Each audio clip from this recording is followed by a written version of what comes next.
मात्रै जितेको नि त। त्यसो भएको हुनाले के छ भने राम्रो काम गर्दाखेरि खबरदारी गर्नुपर्छ।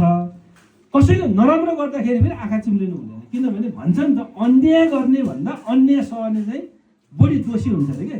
त्यसो भएर कसैले अहिले चाहिँ नयाँ आएकाहरूले भनेर राम्रो गरेनन् भने फेरि विरोध, नराम्रो गर्यो यहाँ भन्नु पनि पर्यो, राम्रो गरेर सपोर्ट गर्नु पनि पर्यो। त्यसो भएर अब मेरो भनाइ चाहिँ अब कम्ती स्थानीय तह, प्रदेश, माथि सङ्घ सबै मिलेर जे सकिन्छ त्यो चाहिँ गर्दै जाने हो।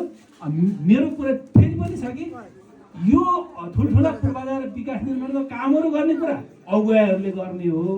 कम्तीमा पनि यहाँ बस्ने दिदीबहिनीहरूले अब मेरो अनुरोध के छ भने तपाईँहरू अलिक छलफल गरेर कि तपाईँहरूसँग एउटा आमा समूहको पोस्ट पनि छ, अनि त्यहीबाट पनि गर्न सकिन्छ। अघि मैले भने जस्तै कम्तीमा पनि तपाईँहरू अलिकति चाहिँ अब कुकिङमा राम्रो भएको ले 5-6 जनाले जिम्मा लिने, ल 10 जना चाहिँ पाहुना आए, 10 जनाले चाहिँ 20,000 खायो होइन, 10,000 खर्च भयो, 10,000 बच्यो, 3,000 चाहिँ समुदायलाई आम्दानी भयो। 5 जनाले दिनको 1000 रुपियाँको हिसाबले चाहिँ ज्याला राख्दाखेरि पनि त आखिर त्यो राम्रै हुने हो नि त।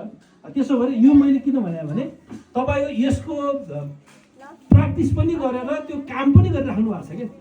अरू ठाउँ नि धेरै ठाउँ गर्नुभएको छ, तर यसको राम्रोसँग चाहिँ म्यानेजमेन्ट कहाँ गर्नुभएको छ भने हिस्तान्त टिकटमा गर्नुभएको छ होइन। त्यहाँ कसरी गर्नुभएको छ भन्ने नम्बर चाहिन्छ भने त्यहाँ चलाउनेको नेतृत्व गर्ने टिका है पटक चाहिँ तिम्रो गाउँमा